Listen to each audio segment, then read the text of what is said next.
사용 승인을 받아야 됩니다. 2019년 10평 이하 직영 건축인데 서류를 잘 챙겨야 됩니다.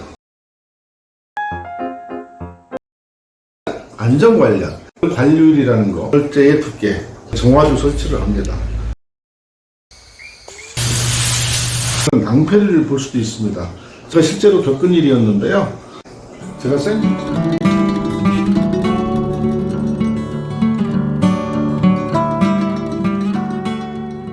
안녕하세요, 붕어반장입니다. 제가 3년 반 동안 혼자 집을 지었잖아요. 집 짓는 과정을 1탄부터 279탄까지 전부 다 올렸었는데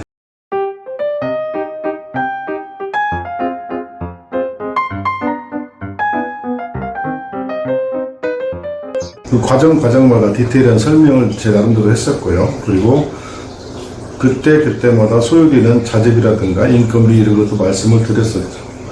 건축비 정산 얘기는 다음에 할 건데요. 그 279탄을 마지막으로 해가지고 건축일기를 끝냈었잖아요. 그 이후에 뭐 토목공사가 이루어지고 이제 그러긴 했었는데 앞으로도 할 일은 많습니다. 집을 다 지었다고 하더라도 입주를 하려면은 사용 승인을 받아야 됩니다. 이것을 준공이라고 생각하시면 됩니다. 근데 건축법에서는 준공이라고 하지 않고 사용 승인이라는 용어를 쓰더라고요. 사용 승인을 받으려면은 갖춰야 할 그 서류들이 상당히 많이 있습니다.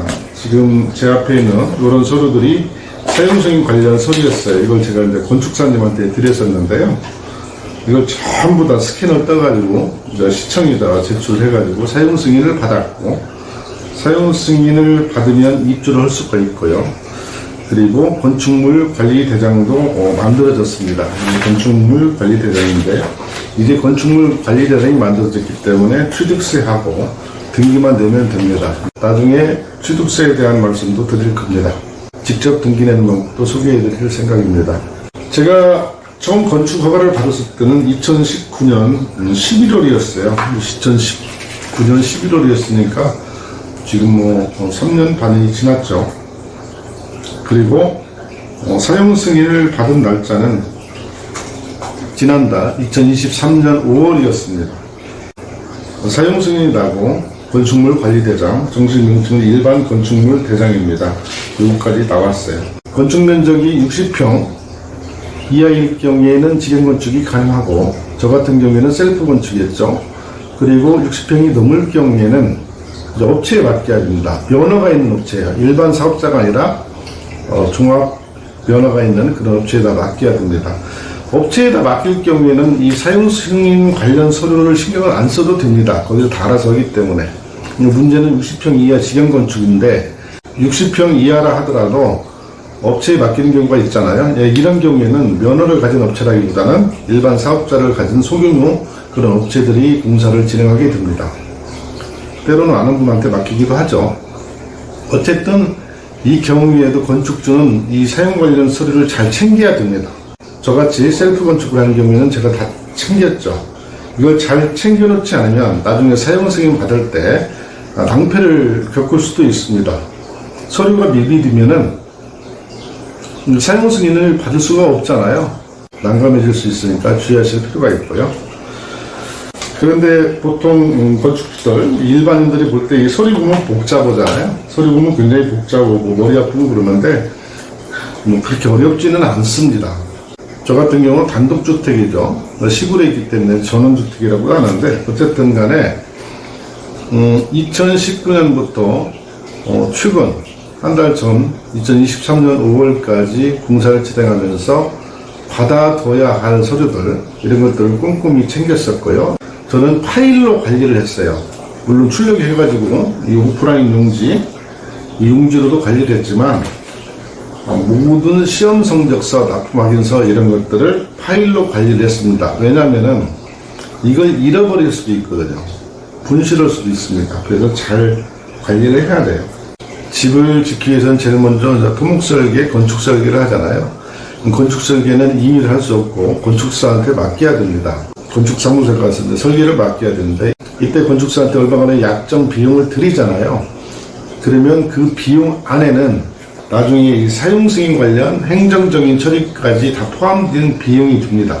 그렇기 때문에 별도로 뭐 비용을 지불하거나 그러지는 않아요. 다만 건축주 할 일은 이 서류를 꼼꼼하게 챙겨 드려야 한다는 얘기죠. 그러니까 먼저 이 흐름을 간단하게 정리해보면,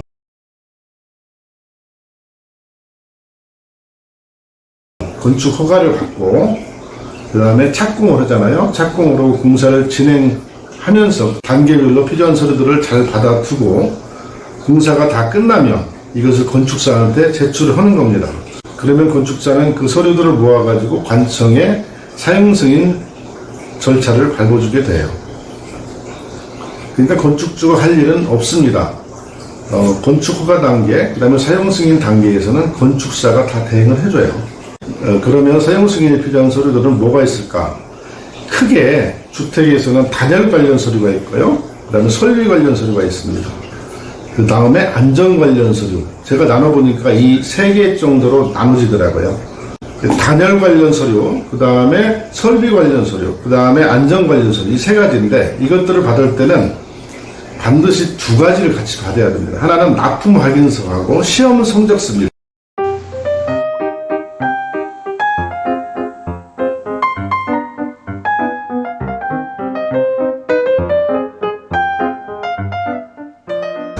단열 관련일 때는 단열 시험 성적서가 될 것이고, 예를 들어서 졸수 관련 수도라든가 이런 거 있잖아. 이런 것들은 그 관련 시험 성적서가 되겠죠.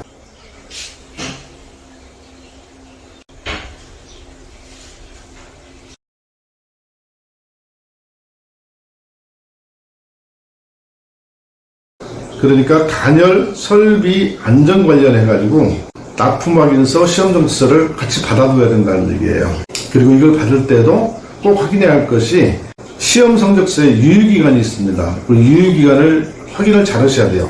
이 유효기간은 납품 일자 기준해 가지고 그 범주 안에 들어야겠죠.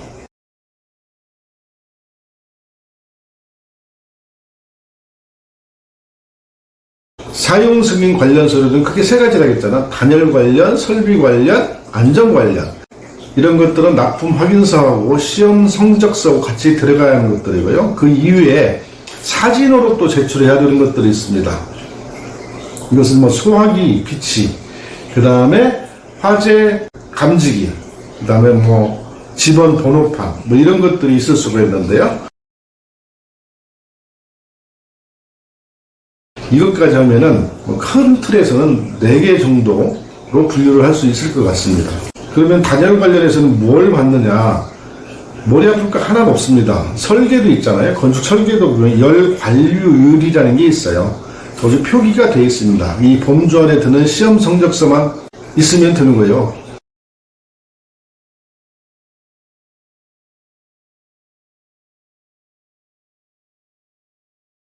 열 관리율이라는 그 숫자로 표기되는 게 있어요. 열 관리율이라는 거.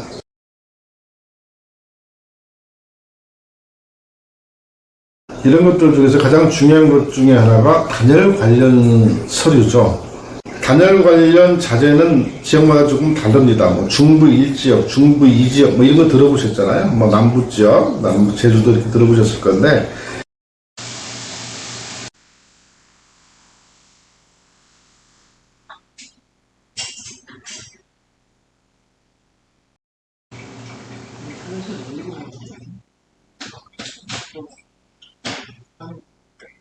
이 얘기는 뭐냐면은 지역마다 써야 하는 벽체의 단열재의 두께. 단열재는 가등급을 쓰게 되면은 예를 들면 중부 지역 같은 경우는 135T 이상. 그 다음에 나등급을 쓰게 되면은 155T 이상. 뭐 이런 식으로 다릅니다. 중부 2지역에 해당되는 지역, 중부 1지역에 해당되는 지역에 따라서 자재 두께가 다르다는 거. 제가 집을 지으면서 앞서도 말씀드렸지만 1탄에서 279탄까지, 그러니까 279편의 영상에 그 과정을 담았다고 했잖아요. 그 과정을 떠올리면서 어떤 서류를 받아야 하는가 한번 생각을 해보면요. 먼저 집을 짓기 위해서는 토대를 만들어야죠. 기초를 만들고, 근데 기초 콘크리트 치기 전에 배관작을 부르잖아요. 그리고 대개는 그때 이제 정화조 설치를 합니다. 이건 정화조 관련은 설비죠. 이때 중요한 것들이 있습니다. 기초 콘크리트 작업을 하면서 배관 작업을 같이 하게 되는데, 물론 배관 작업을 하고 기초 콘크리트를 치게 되죠. 이때 배관 작업이 굉장히 중요합니다.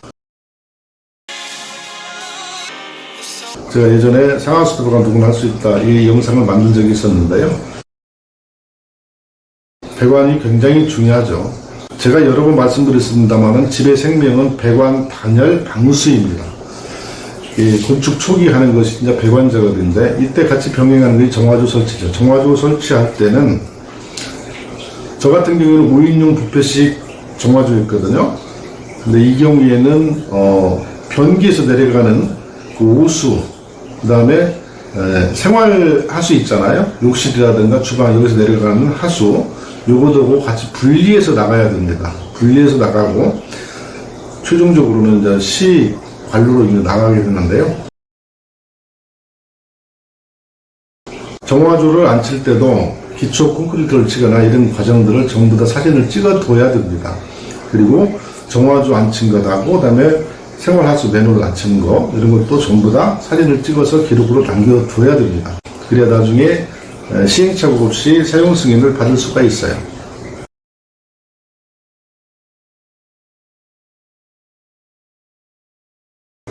정화조 관련해서는 그 정도가 가장 중요하고요. 거기 사람들 많이 찾아가지 않던가요? 신흥기술단 네. 이름을 알 수가 있어요. 그 다음에 이제 벽체를 세우게 되잖아요.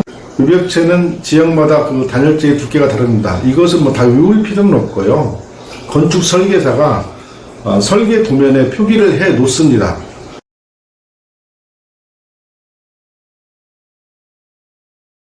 그 열 관리율 그 범주 안에 드는 그 시험 성적서가 있는 자재를 구입해서 쓰면 되는 겁니다.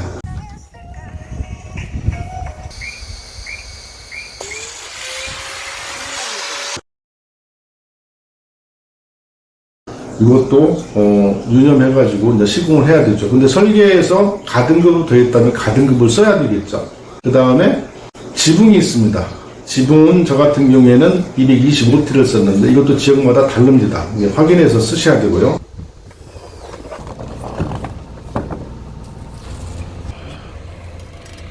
확인은 도면을 보면 됩니다. 도면대로 주문을 하면 되는 거예요.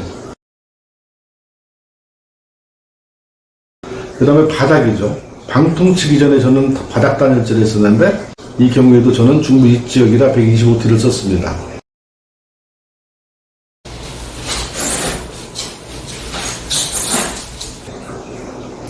단열재 관련해가지고는 외벽체, 그 다음에 지붕, 그 다음에 바닥 이렇게 세 곳에 써야 하는 단열재 이것에 대한 납품 확인서, 시험 성적서를 반드시 받아둬야 되고요.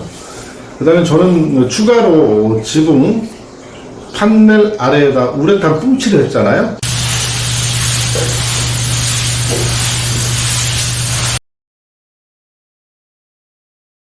우레탄 뿜칠을 했습니다.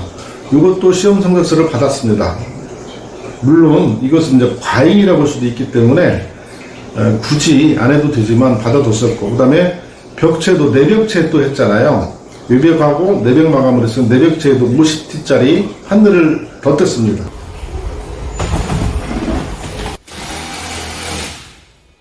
이것도 받아서 제출을 했어요. 왜냐면은 남는 건 상관이 없는데 부족하면 안 되잖아요. 그래서 그냥 다 제출을 했었습니다.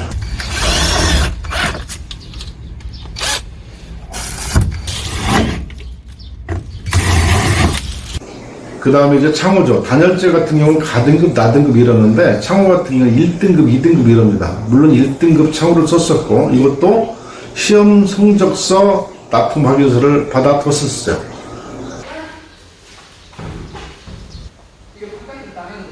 그 다음에 문이 있죠. 저 같은 경우는 외부로 출입하는 문이 두 개가 있습니다. 하나는 현관문이 있고 하나는 뒤쪽으로 나가는 방화문이 있는데 이건 역시 전부 다 가등급 문을 썼었고 이것도 설계 도면에 표기되어 있습니다. 열 관리율 얼마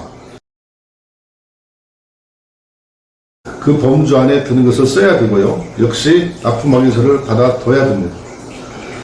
그 다음에 이제 설비 관련입니다. 난방 배관을 하잖아요. 그 온수 온돌이라고 하죠. 그 온수 온돌 관련 확인서를 받아둬야 돼요. 그리고 욕실에 가면은 수도가 있잖아요. 절수 확인서 이것도 받아둬야 됩니다. 그러니까 제품을 구입할 때 그 확인서가 발급이 가능한지를 확인하고 같이 받아둬야 돼요. 구입하면서. 그렇지 않으면은 빼먹을 수가 있거든요. 낭패를 볼 수도 있습니다. 그 다음에 뭐 설비 성격도 있지만 안전 관련해 가지고는 가스 같은 게 있겠죠. 가스 같은 경우는 가스 안전공사에서 해주는 것들이 있고, 그 다음에 전기 같은 경우는 당연히 전기를 쓰기 위해서는 업체에서 설치를 다 하고 나서 가스 안전 확인을 받게 됩니다. 이런 것들은 뭐 서류 구별하는 게 크게 어렵지 않잖아요. 다 해주니까 그건 큰 문제가 없습니다. 그리고 또 안전 관련해가지고 도면에 있는 것들이 있잖아요. 앞서도 잠깐 언급했지만 그 천장에 화재 감지기가 있습니다. 이것도 달아야 되고요. 그 다음에 소화기도 비치해 둬야 되고요. 뭐 그런 것들. 마지막 단계에서 집을 다 지으면 집원이 나오게 되잖아요. 이 번호판도 달아서 또 사진을 제출을 해야 됩니다.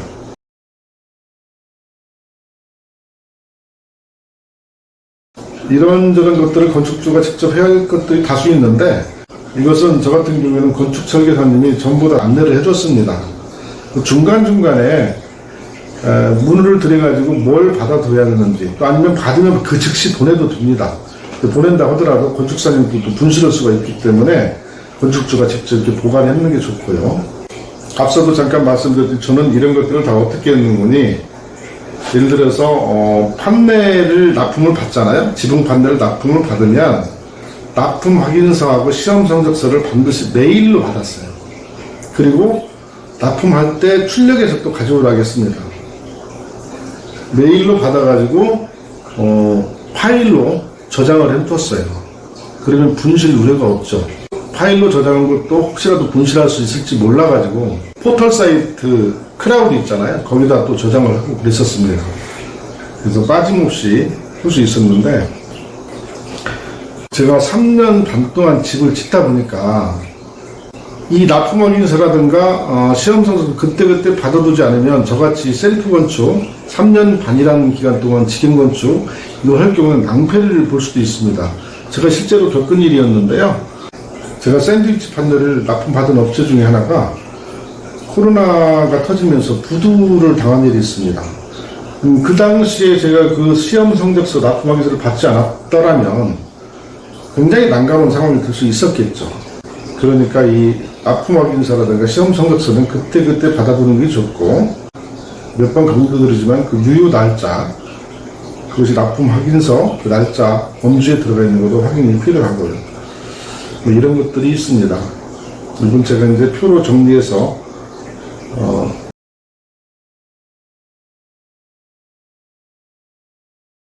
저희 집은 단층집이기 때문에 뭐 엘리베이터라든가 이런 것은 필요가 없잖아요. 근데 경우에 따라서는 뭐 승강기 설치 확인서 뭐 등등 여러 가지 이게 잡다한 것들이 많이 있더라고요.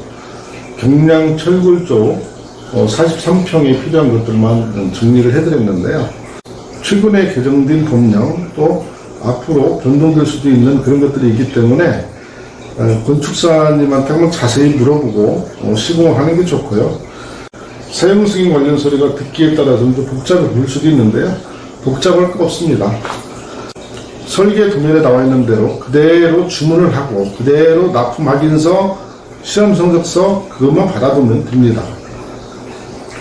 아무튼 3년 반이라는 시간 동안 직장 다니면서 주말에만 지은 경량 철거 주택 43평인데요.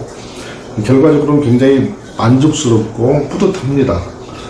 그리고 이 과정에서 많은 분들을 만났었고요. 또 네이버 카페도 운영하고 있잖아요.